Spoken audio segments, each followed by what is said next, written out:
At DePaco Credit Union, we value your health and happiness as much as your financial well-being. We encourage the volunteer spirit by providing DePaco employees with the tools and resources to help grow our communities and support the causes that matter to us. We believe that giving back not only strengthens the places we call home, but also enhances our overall well-being. Well-being is the key to a life worth loving. So when you think about yours, remember that DePaco can help you be well. All things Hawkeyes. Your all-access pass from the sidelines to the postgame. Iowa's News Now Sports presents Eye on the Hawks. Sponsored by DePaco Community Credit Union and Pin Seekers. Hey everybody, welcome to our Wednesday edition of Eye on the Hawks, second bye week for Iowa, 6-2, 4-1 in the Big Ten. We're live here at the DePaco Studios at Broadcast Park. Mitch Fick, Owen Sebring, Mike Howell, Director Erica running the show behind the scenes. Heard from the coordinators on Tuesday. We'll recap what we heard from LeVar Woods about special teams. Lots to talk about across the board there. Same with Phil Parker and his defense. But we tee things up courtesy of Pin Seekers today, starting with what else during the Eye on the Hawks tenure has been the offense. The offense has found its identity. Maybe the pass game isn't exactly what people were envisioning with Mark Gronowski coming in, but certainly strides been made, and Iowa has their folk hero at number 11. Let's hear from Tim Lester for a couple minutes just about what Mark's battled through with the injury, how that is affecting the passing game, and what Tim Lester would like to see from the throw game coming up in these next 4 games of the regular season. Realize you only have 4 games left, but what is a realistic expectation for where this passing game can go from here over the next month? I mean, obviously we'd love it to see it, 350 yards, but what's realistic for you right now? Yeah, I mean, that's a good question because it depends on who we play, what they're giving us, what our matchups look like. I really felt, really going into the Indiana game, we were climbing, and obviously one injury in particular, slowed that up a little bit, but I feel like we're getting back. We're getting healthy again. We're throwing the ball more accurately than we did last week, and but we just have to keep at it. The plays haven't changed. We're still we came close on a couple big ones last week. I'm calling it the same way, and so and it also depends on how the game goes. I mean, we've had 2 really interesting games where it's with a 30-point lead and with 10 minutes left in the third, and so. So that changes things. When you get in a shootout, kind of like Rutgers, it's a different style of game. So I just want to see them continue to improve, and run the routes with the right technique.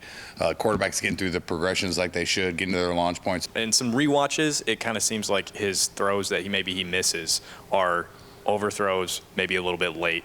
How do you adjust to that? Am I correct when I say that? Sometimes, yes. Okay. And as far as the passing game, yeah, biggest thing is he sailed 2 corner routes, kind of locked out his front knee.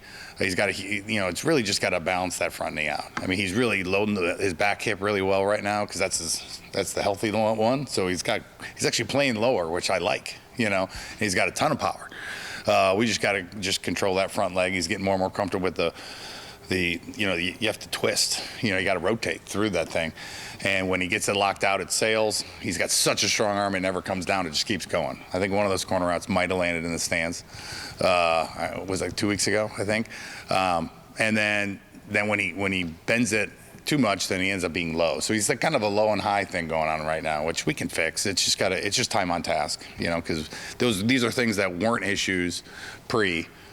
And that they're shown up a couple times now, and as soon as he sees it, we talk about it, we drill it, and it's gone. So I'm kind of hoping that's the same process that we go through with this. Kind of reminds me of talking to Ricky Stanzian, 23, about what Cade McNamara's quad injury did to his throw mechanics there. Well, if you're watching on the YouTube channel, you've seen some of our best shots from this 3-game stretch since the first bye. Let's start with an open-ended question here, guys. We're 21 games into the Tim Lester era. You want to use letter grades or maybe the Barstool Pizza Review decimals encouraged aggressively scale. Grade out Tim Lester's offenses through 21 games at Iowa. Well, when Iowa hired him, all they were looking for was, improvement. I mean, you could maybe say drastic improvement. At least it might seem drastic compared to the Brian Ferentz era.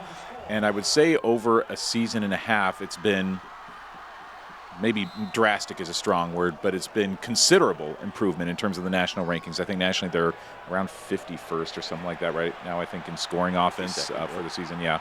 And so it's definitely good enough as we see right now, to get this team in contention for a CFP spot. They are in the place right now where, if they win out the rest of their games, they can be a CFP team. And, yeah, I think that at this point you'd probably come up shy of calling it an A+ for Tim Lester, but I'd say like a B+ somewhere in there if I'm giving it a letter grade. Yeah, I put a letter grade down too, and I was around B+. And, if you're not an Iowa fan and you're not used to watching the games, you might look at the stats and be like, that's absurd. It's graded on a scale. Because the scoring offense is up from last year. Considerably, yeah. Last year they were about 28 points. Now they're 31. Slight average. And remember our preseason podcast, I was like, I think 30 points a game would be really good. But the offense is clearly better. And, the rushing offense, passing offense, total offense is all taking a step back from it was last year. But you do lose NFL running back Caleb Johnson. And, you're trying to work in a new quarterback who I think is the best quarterback you've had in 4 years. So when you're taking all that consideration, when you're playing the one top team that you've played, you were in the game, and it was because your offense was moving the ball. And 13 points necessarily wasn't score, or 15, I should say, but 2 of them was a safety. Wasn't scoring against that team, but in the past when you've played top 10 teams, it hasn't been a contest because your offense couldn't score. So I would say the offense is considerably better, even though some of those yardage stats aren't there. I think the two big measurables, and one of them is one I was big on, I think, in episode 1 of Eye on the Hawks, and talking about what Cade could bring to the offense. Now we're kind of starting to see it, and we've seen it the last 2 years with Tim's offense, is completion percentage. Right now, Iowa quarterbacks combined, so that's Hecklinski, Brown, and obviously the majority of Gronowski, is completing 63.8% of their throws. That's 56th in the country. If the season ended today, that would be the second highest season completion percentage under any team in the Kirk Ferentz era. Can you name the number 1 season? Of completion percentage? Yeah, the highest. Was it 2015? It was not 2015. 2015 would be is 5th right now. I'll say maybe 2009. 2009 is not in the top 10, I believe. Oh, wow. Okay. Ricky Stanzi threw 6 pick sixes that year. A lot of pick sixes. Or 5, I can't remember what the year. Yeah. The 2001 Iowa Hawkeyes with Kyle McCann and Brad Banks completed 64.5% of their passes. That is the highest in the Kirk Ferentz era. The 2010 season, Stanzi was, I believe, he was considerably a better passer, semifinalist, was 63.7. Last year's team is 3rd all-time right now at 62.7, just 0.1% behind. The yards per attempt, I believe, compared from 01 to this year is like 8.1 in 01. It's 5.9 this year. But you just wanted them to complete passes and stay on the field with the passing game. That's also correlated to the second stat I was talking about, and we'll talk more in the special teams segment as well, hearing from Coach Woods. We haven't seen a lot of Reese Dakin this year. Reese Dakin's punted 24 times so far this season.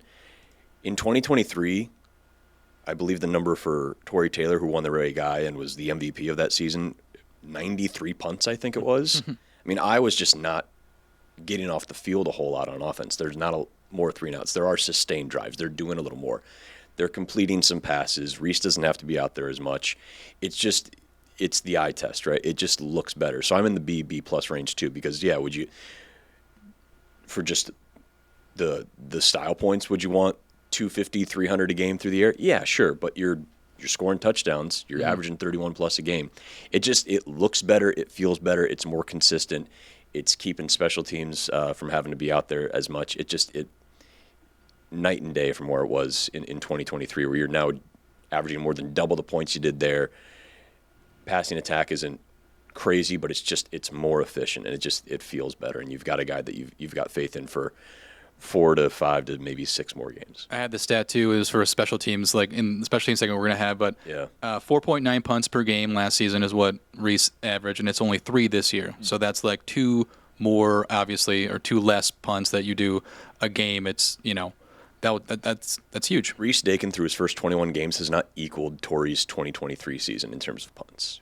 Yeah. It's a lot different. And again, 2023, Iowa was dead last in the country, I believe, in completion percentage. I think it was 48.9%. Didn't even complete half their throws. So they've improved by 15%. And granted, that entire quarterback room has been flipped over, and the offense, obviously, a new coordinator. What are your expectations? You heard a little bit of his, but do you want more yardage from the passing game? Do you want continued efficiency? If you take out the Albany game, Mark's completing 66% of his passes there. Are you just hoping that as he gets more healthy and works on that knee, and it was great insight to get how that knee injury affects how he throws. What do you guys want out of these next 4 games in November out of the Iowa passing game that now has Reese Vanderzee, and what a catch he made on Saturday against Minnesota? Yeah, with Vanderzee out there, I do hope to see more passes like that from Gronowski to Vanderzee, if not for the fun of Iowa fans this year, or if that would be for the sake of potentially seeing Mark Gronowski succeed at the next level.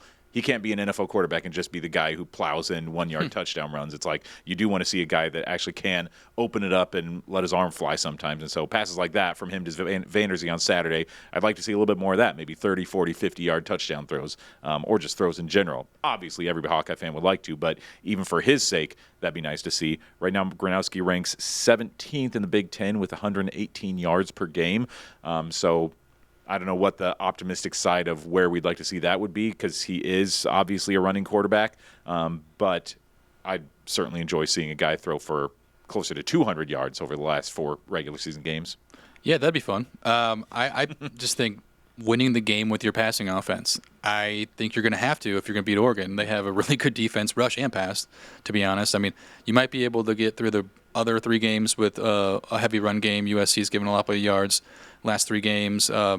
Nebraska has troubles on the offensive line, and Michigan State just isn't very good. So if you want to compete, I think you're going to have to, I think Oregon's going to bail out to stop the run. I truly do. So I think you're going to have to, if you want to win that game, you're going to have to throw the ball. And does that look 150, 200 yards? Maybe. And I guess I wouldn't put a yardage marker on that. It's just like make throws to win the game. What was the stat we saw the other day? I think that the last time an Iowa quarterback threw for 300 yards was Stanley in 19. Yeah. 19 was it? Yeah, Nate 72 Stanley. games, I think it is, something like that.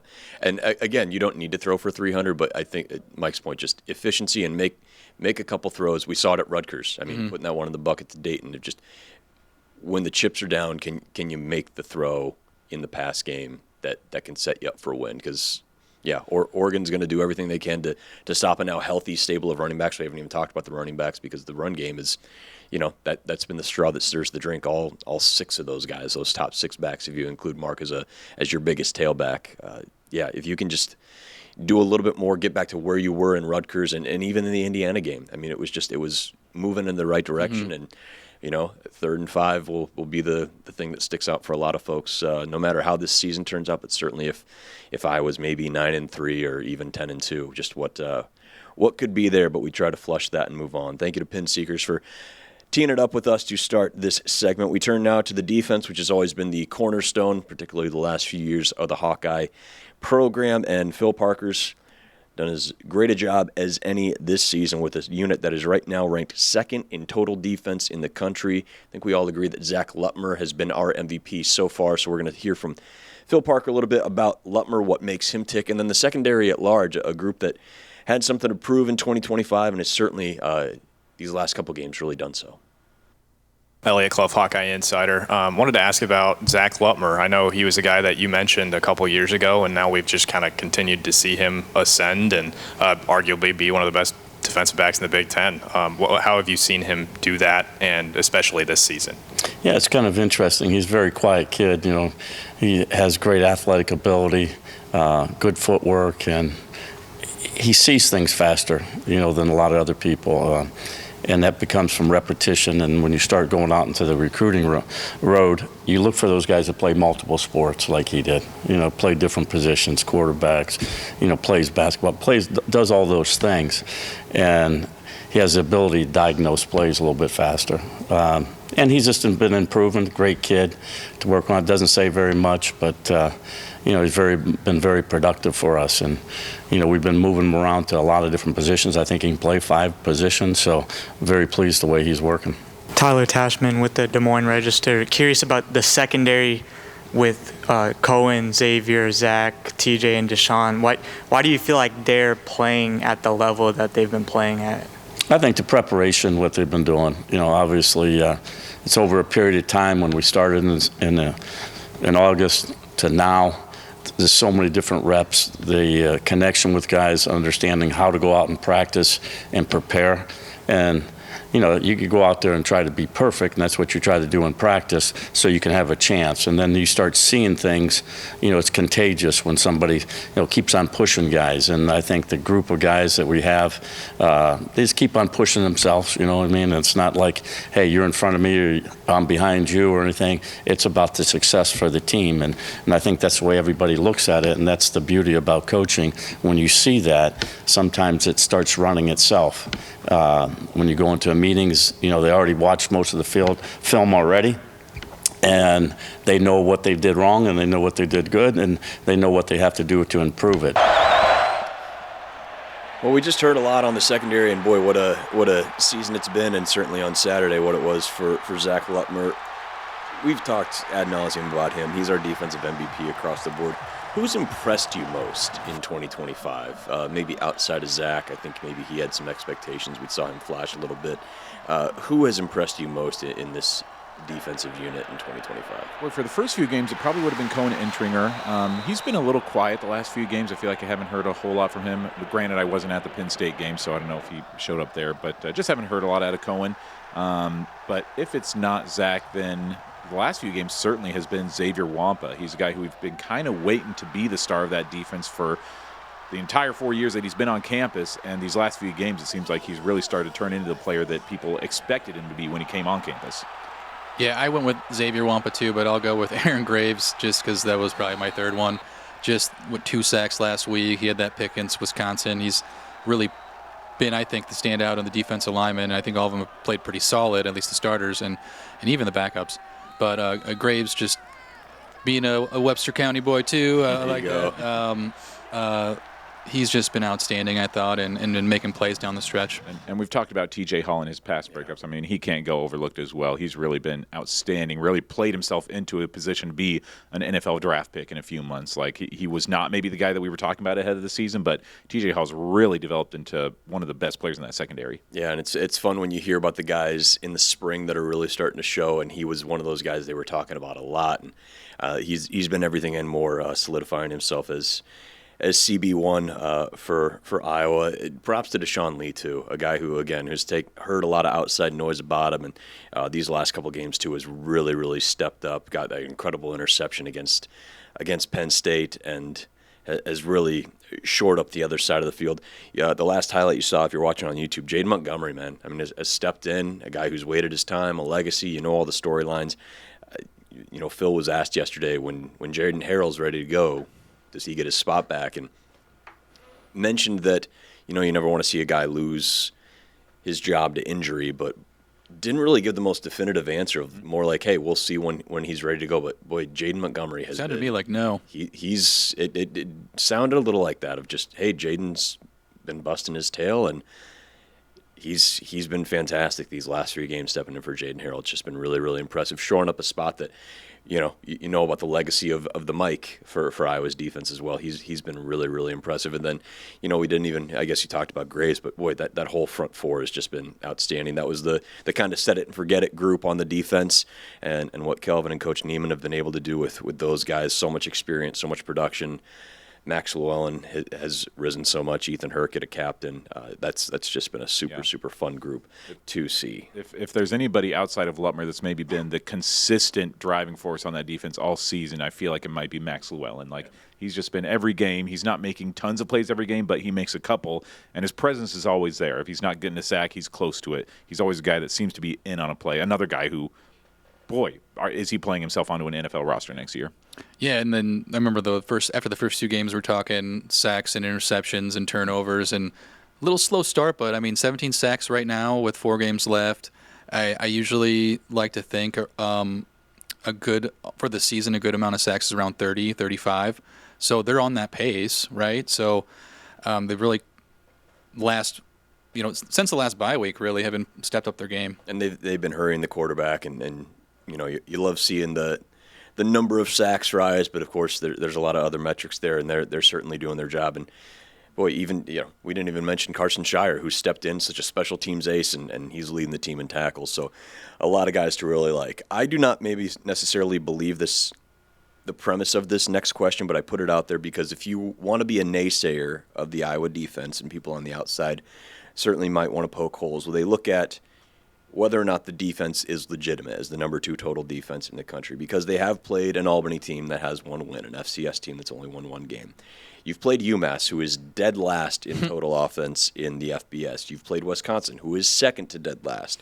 You've also played a Penn State team that, and again, they've lost their quarterback now and have had a lot of struggles and a coaching change. They are, I believe, 99th in total offense. You've also played Minnesota, who is 123rd in total offense. Do you believe that what we're seeing with this Iowa defense is legitimate? Because we've seen them perform against Indiana, too, and almost nobody's performed against Indiana.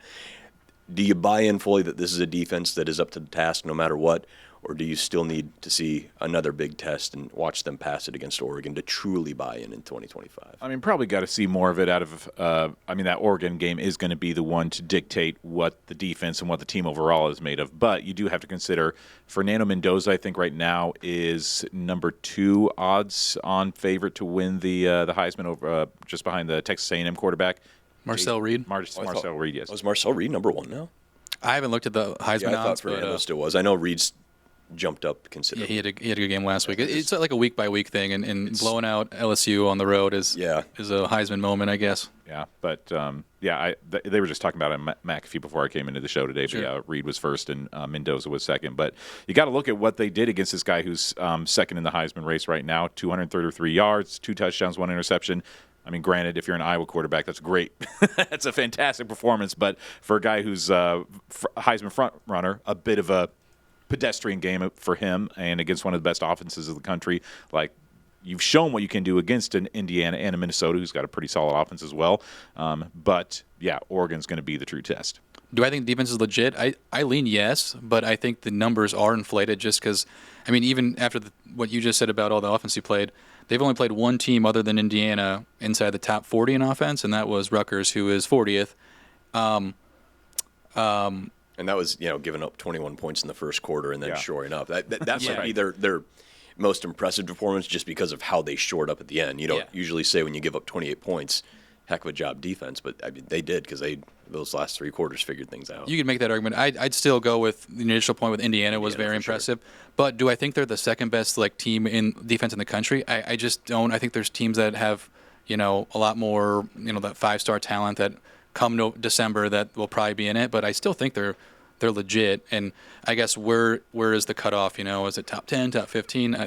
I don't know. Yeah. But I think they're in that top group. And just remember that it was only a few weeks ago that we were talking so much about the missed tackles on this team, and it seems like that's gotten cleaned up over the last couple of weeks. But again, that's something that you're going to need to prove going forward, that missed tackles aren't going to be a problem the rest of the year. That'll be a big thing on next Saturday at Kinnick against Oregon is, hey, you did it against Indiana. That's awesome. Do it again on this big stage. And we'll find out where that game is being broadcasted here in the next couple of days. Some high hopes of what time and what channel that could be on, and folks that could be in the booth for that. That should be a very interesting matchup, regardless of where it airs, and certainly a chance to be a definitive game for the Hawkeyes. We turn now to special teams, which has a lot of components. Maybe the most impactful player on the entire roster plays special teams for the Hawkeyes, and a record-setting kicker is there as well. LeVar Woods breaking down just what he sees in Caden Weegan compared to against some of the all-time greats that he's either seen, played with, played against across the board, and then what Drew Stevens' road has been to breaking Nate Kading's career field goal record. The sky's the limit for him. One, he's fearless, which you have to be a returner, especially a punt returner, right? Because there's not much time. You have to make a quick decision. People are bearing down on you right away. He's built low to the ground, okay, which helps him because he's sturdy. He's not going to go down on the first hit, And I think he does a great job making decisions and judgment. It didn't always happen that way. It wasn't that way at the beginning. He had to work. He had to put in his time. I think he's a very unique story in that when he came here, he was fast and he was going 100 different directions fast, but never the right direction. And I think he put in the time, and he learned, and he studied, and it's become a thing for him. I talked to our players about the 3 levels of people. There's people that are interested. Okay, they kind of show up. I'm kind of interested. Yeah, it sounds good. I'm committed. Hey, coach, I'm here every day. Or there's people that are obsessed, and they're finding all the different ways, the tricks, what more can I do? And I think Caden's in that world, in the obsessed world, and he continues to do that each and every week. And he's surrounded by 10 guys every day that go out there and bust their butt for him, and they love him, and they want to get him in the end zone. I think you saw that on Saturday. I mean, those people were so excited for him. Drew Stevens just broke the school's record for career made field goals. Obviously, he's had his ups and downs throughout his career, but how have you seen him develop the consistency to be able to break that kind of record? Yeah, I think you hit the nail on the head with Drew. I think it's a very unique story, along with Caden. Like, very talented. I'll say Drew was going 100 miles an hour in 100 different directions in his way, and as a kicker would go. I mentioned his first season already, and then you have a lull in 2000, or his second year, right? Up and down, inconsistent. Then he comes in and battles his way back in year 3 and has another really good year. Again, that puts him on par, and I've done the studies and all this stuff. It puts him on par with the top 10 players at his position in the National Football League. So I think he's that kind of player, that kind of talent.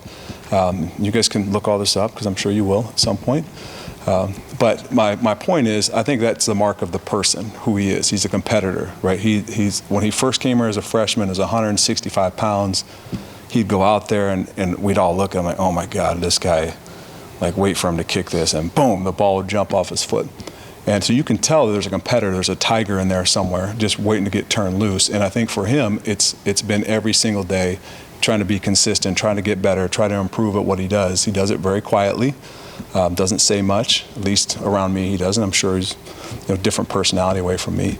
But I'm really proud of that kid, and as proud of any guy I've ever coached, because of how he battles and how he competes.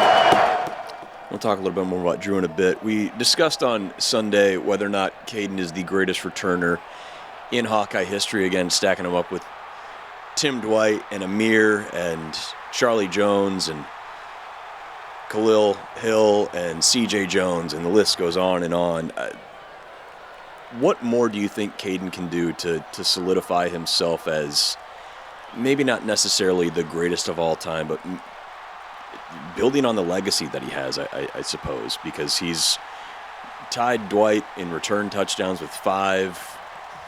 What more can he do? I guess, if there isn't an answer to that, just keep doing what you're doing, which is incredible. I guess, or, I mean, again, I would like to see one more return to really dub him. I feel like there would be no question record. He's the greatest. If he just, we're talking Iowa, right? Yes, Iowa records. You'd love to see him in there, but yeah, I think that I would like to see him show up in a major moment. Like, the Minnesota one wasn't like they already had that game in hand. Rutgers game, it was the opening kickoff, so important moment, but not like a major moment in the game. Especially how that first quarter went. Yeah, you'd like to see him show up in a moment when it's like, okay, maybe game tied, maybe fourth quarter, where he puts together a big return that actually might swing the outcome of a game. Like Coops against Michigan State. Exactly. And like his one that should have counted against Minnesota a few weeks ago. And like the one I mentioned on Sunday, Texas said they scored a punt return touchdown and the minute left against, blanking on who they played. It wasn't Mississippi State, was it? It was Mississippi State. Tied the game, sent it into overtime. One of those clutch moments, But, yeah, I still don't, like, it's going to be hard for, like, guys who, and again, I didn't watch Tim Dwight, but, like, watched him play. Just the nostalgia is always so hard to beat. Like, even if you didn't watch it, the nostalgia is there. That's what's weird about Tim Dwight. Yeah, exactly. Like, I remember seeing highlights and hearing about him and whatnot. And Tim Dwight spoke at college in one of my classes. It's just like, there's an aura. I mean, back before 100%. People were talking about aura, Tim Dwight's got an aura. Well, it all reminds me like a little bit, and this is a wild comparison because it's the GOAT debate in basketball. Like, an old guy's not going to say LeBron's better than Michael Jordan, right? Because even if all the stats say he is, but I think he's up there. And yeah, if he can get another one, maybe next week or on the road against USC, because how our teams, tend to not play well on the West Coast. Yeah. A kickoff or punt return could swing a game, So that's something. Yeah, and again, playing a position where his success is dictated on whether or not the other team wants to allow him the opportunity to succeed. Keep doing it. We'll see. It seems like they're stopping to punting it to him. There's another stat that is worth something. Over the last 2 seasons, Caden Weegan has returned 45 punts, or has been punted to 45 times. This is according to ESPN. I don't often see stats on fair catches, and so I'd like to maybe dive in more on this to fact check this data. But last season, in 2024, Caden Weegan was punted to 29 times. He fair caught the ball 3 times. This year he's been punted to 16 times, has not once called for a fair catch this year. That's what ESPN's reporting? That is what ESPN I thought he says had at least in his one. Stats. I don't disbelieve it right now because I do feel like every time I'm shooting highlights, when it's going to him, there's something that's going to happen. That I'm going to follow him even if it's an 8 to 10 yard return, even if it's an Iowa State game where maybe you should be calling for a fair catch. That I'm following Caden Weeshan and what he does. So I don't disbelieve it, but I do want to do a little more digging on that. But still remarkable. Everybody calls this guy fearless, and that goes into the fearlessness of him. You were just mentioning when we were in the soundbite that it's like he can have a Penn State guy right in front of him, and he's still going to try to make something happen with There was one where the guy was just standing waiting for him, and he didn't call a fair catch, and somehow squeaked out for a yard or two. And I'm like, well, that was dangerous, but I trusted him, so it's not a big deal. Yeah, maybe it is. It's not about who's the greatest. It's about who's great in their era. And certainly Tim's got his, Caden's got his, everybody's had theirs. And it's just, boy, what a legacy. You talk about Iowa being tight end U and maybe in the conversation of DBU, KRU, I suppose, return special, RSU. I suppose that's what LeVar Woods has really cultivated. There's a funny moment in the presser yesterday when I think Scott Docterman mentioned the returners. And he forgot a bunch of them, yeah. Well, I think he was mentioned when LeVar was special teams coach. Sure. And then he's like, you forgot Desmond King. You forgot. And that was a question later that he came back, by the way, because Desmond's been around the program. I had that kind of internship during the spring and summer, and now he was on the sideline on Saturday. It sounds like he's in the building more, so that's cool. Maybe Desmond King, it feels like, has been trying to get a coaching career going after a fantastic NFL season. And then he also mentioned Micah Hyde, who again was back last couple weekends ago as well. And yeah, you're talking about some big names there. We haven't even mentioned, except for a little bit at the beginning, just compared to years past, not a lot of talk about Reese Dakin. There was one question about him just pre-game warm-ups compared to performance in games, and mentioned just his workload's been way down, which is a good thing. I mean, the less you see the punter, the better everything else is working. Although, again, you have to appreciate that Iowa fans appreciate the importance of punting because of Tory Taylor and punters past as well, and we're hoping the best for Ryan Donahue as he continues his recovery. He talked about that a month or so ago. Sounds like things are at least moving in the right direction. But is that kind of, for you guys, just a no news is good news at this point of hey, Reese, keep doing what you're doing. Hope when you're needed, you can perform. I mean, partially yes, but also I have been a little bit underwhelmed with what Reese Dakin has done this year. Right now, he ranks 15th in the Big Ten, averaging 41 yards a punt. And we keep saying this, and we do know he's not Tory Taylor. Tory was rated, the number 2 all-time punter by the Associated Press in college football history, right behind Reggie Roby. So we can't hold him to that standard, but still, his punts have not been exceptional. They have been, I would say, even below average by Iowa standards. And to piggyback off that, I remember watching, at Kids Day, watching him warm up, and he was bombing 55, 6, and then he even had a couple, ones that would have been 70 yards. I know practice is different than games, right? But that really shot my expectations up because I thought he would get closer to those Tory punts. Mm-hmm. And, but he hasn't, I guess if you're towards the bottom of the conference, I was going to say he hasn't been bad, but I don't think he has been. But when you're towards the bottom of the conference, you're like, okay, you're used to better at Iowa. Right. And maybe that's a maturity thing, which is the second year. He's younger than Tory was. Tory was older when he came in.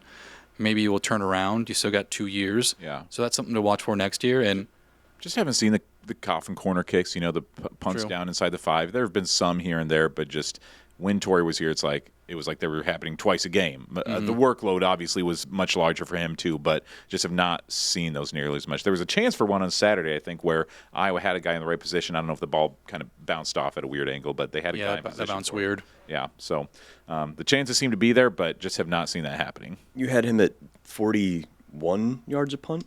So at least according to CFB stats, punting leaders by team, he ranked 15th with, what's it say on here, 41.46 yards average. ESPN's got 24 punts, 43.7 yards average, longest 65. So, is that just a Big Ten play, you wonder? I don't know, that'd be different. That could be could it. Be. Yeah. Let's check the roster. This is a good thing to do on in the middle of a podcast. Just scroll on a screen for a little bit.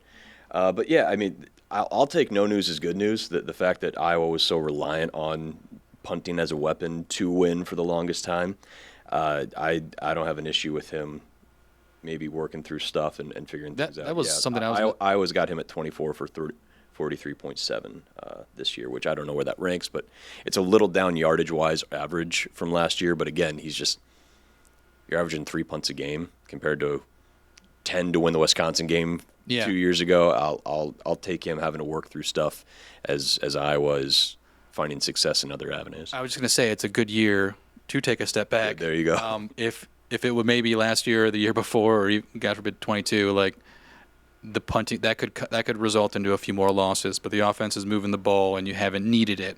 So a good year to have that problem. And again, he is Torrey Taylor, 14 games in 2023, 93 punts. Reese Dakin, 21 games at Iowa, 88 punts so far. So we'll take that for sure. Let's move on to our picks for the week. We got 4 games that don't include Iowa, of course, with the bye.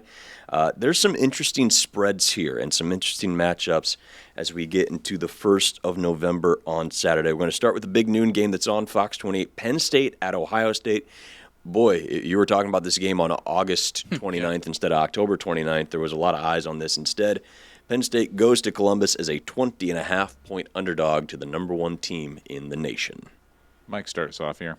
Yeah, I'm just sick of these Big Ten spreads. Like half of them are always like 25 or 30 There's some big points. spreads, yeah. I don't think this will be like, I don't want to say highly competitive, but I don't think it's going to be in question. But I still think that Penn State, maybe it's a 17-point win for Ohio State, like 38-14, if that's in the I think that's in the spread. So I'm going to pick Penn State just because, I also picked Oregon last week and to cover a giant spread, and it didn't happen. Whoops, plus 20. I think Ohio State is that much better of a team than Penn State. I'll take Ohio State to cover. I'm going to take Penn State to cover, too, if it's a 17 or 18-point win for the Buckeyes. Penn State's coming off a bye. I was really impressed with Grunkemeyer in Iowa City for his first start. Your first 2 starts in college. Here's Kinnick. Okay, now you get a week to figure it out. Now go to the horseshoe, figure it out. But I think Indiana's after that. Yeah. Welcome to college football, Ethan Grunkemeyer. But they had the nice dual quarterback thing going on with Jackson Smolik from Dowling, so maybe that continues to go. But I'll trust Penn State to cover a big spread. Second game on the docket is 2:30 kick on BTN. Michigan State against the Golden Gopher team that Iowa just beat by 38, but that Minnesota is a 3.5-point favorite against Sparty on Saturday. Yeah, I think that Minnesota is a good enough team to cover this spread. Michigan State seems like they are in a rough spot right now. What have they lost now? 5 in a row. They played some quality teams. They've had USC, Nebraska, UCLA, Indiana, and Michigan.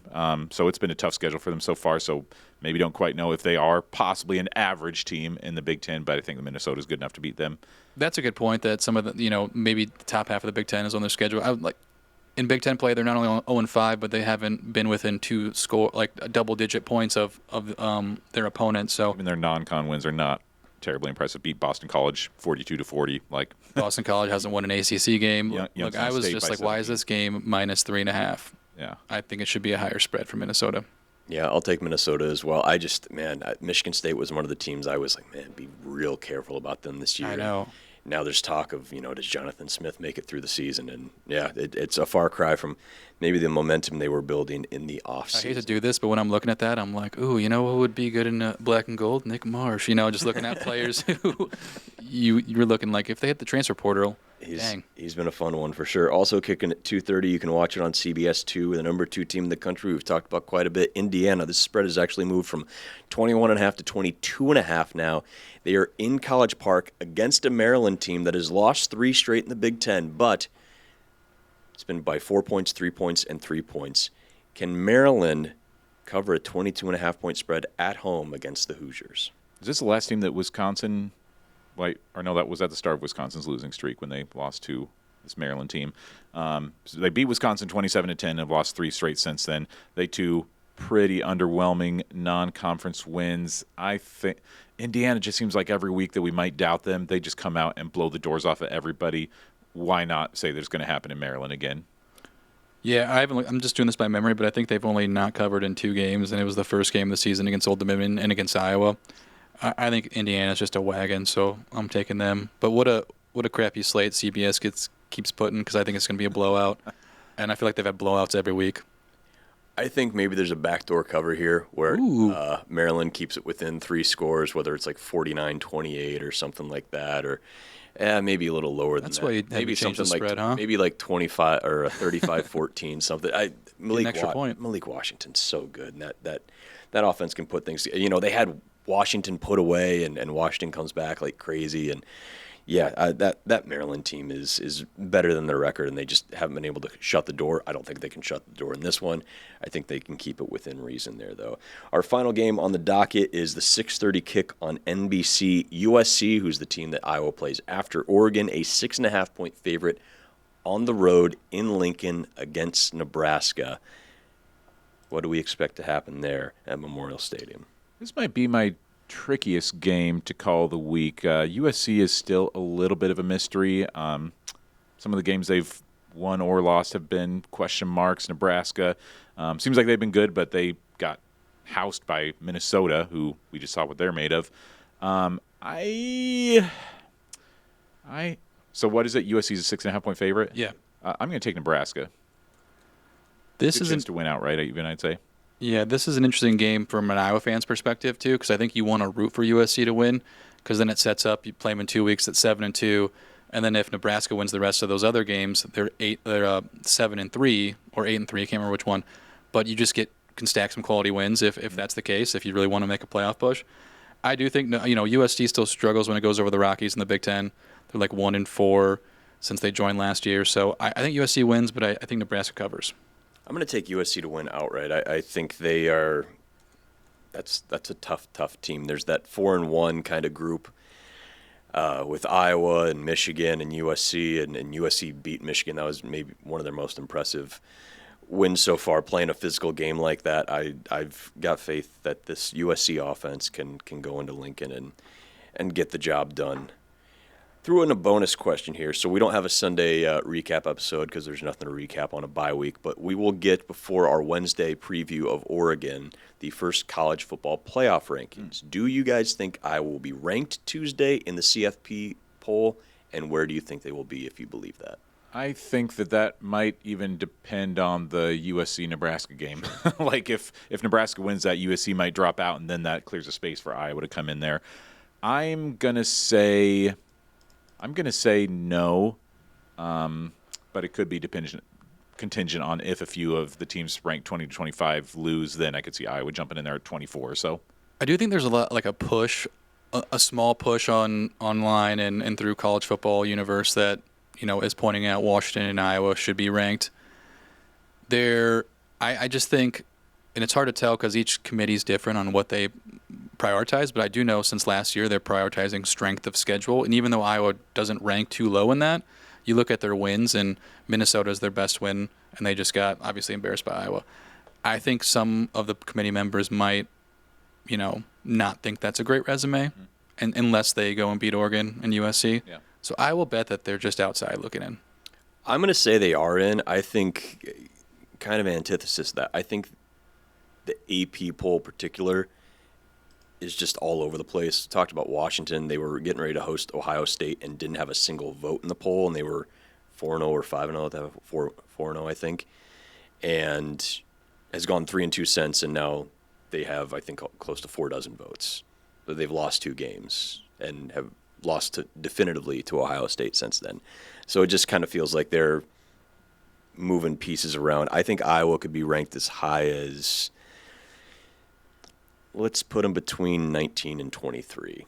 I think they could be in there pretty solidly. Probably closer to like 22, 23, but I think Iowa will be ranked in the poll. Obviously, if USC wins and keeps moving up, that could change. If USC loses, that changes things as well. But I think they will be as firmly as you can be in the rankings while still being in the very back portion of it. It is a fun time when you're going into November and you're still a team that people are talking about on the national landscape. Again, watching McAfee coming into today, they had Stanford Steve on, and it's like, as soon as, obviously it was Ty Schmidt is the one who brings up the Hawkeyes, but Stanford Steve is all in on Iowa, and he had really looked into this Iowa-Oregon game already, and people are really starting to pay attention to what this team's made of after some of these games that have gotten some attention on the national landscape. Like, it's a fun time to be a Hawkeye fan because all you can ask is that you're in the conversation for a CFP spot come November. Like, maybe you're not going to get there, but it sure is fun being part of the conversation, being part of that ride.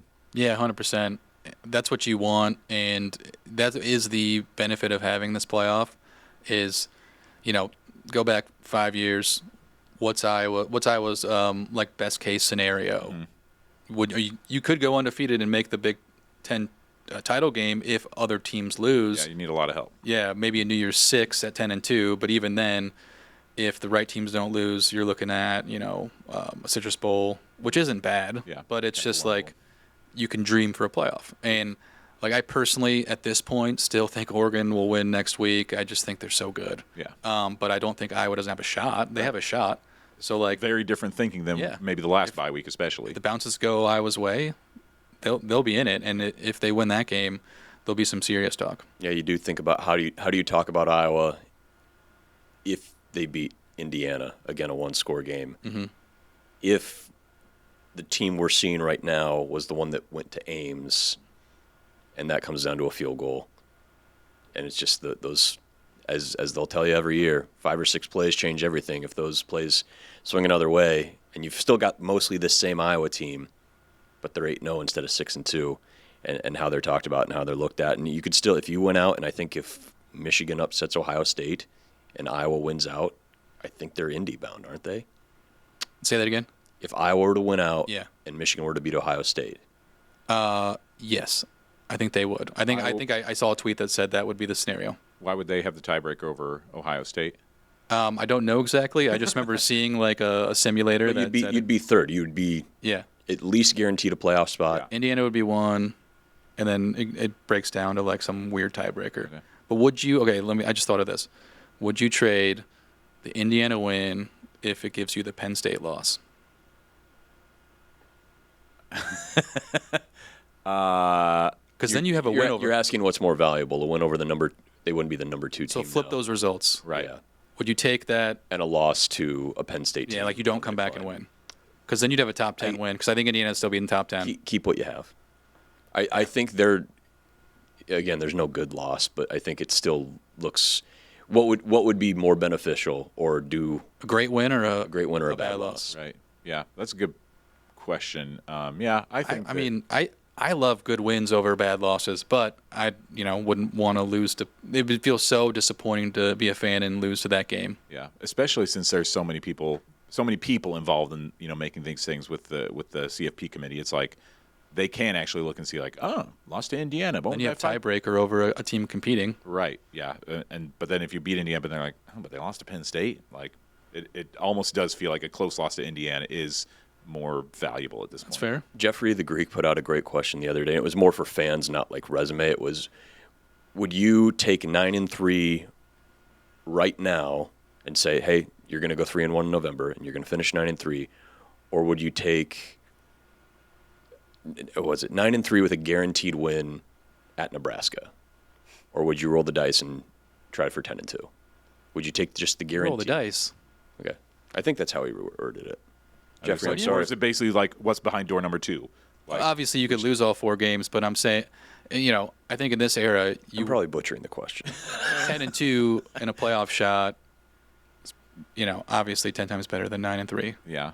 And a not. I keep hearing a lot of people saying, and to an extent I believe it, going on the road to Nebraska will be a tough game, but their deficiencies on the offensive line and defensive line, I feel like I was going to exploit that. Right. So the question was, if you could sign up for 9-3 right now with a guaranteed win on Black Friday, do you take it, or do you roll the dice and see if they go 10-2 and get into the CFP? So I didn't butcher it. Yeah, that's insinuating that obviously you could lose 3 of those games and you're 7-5, but I think you roll the dice every time. Yeah.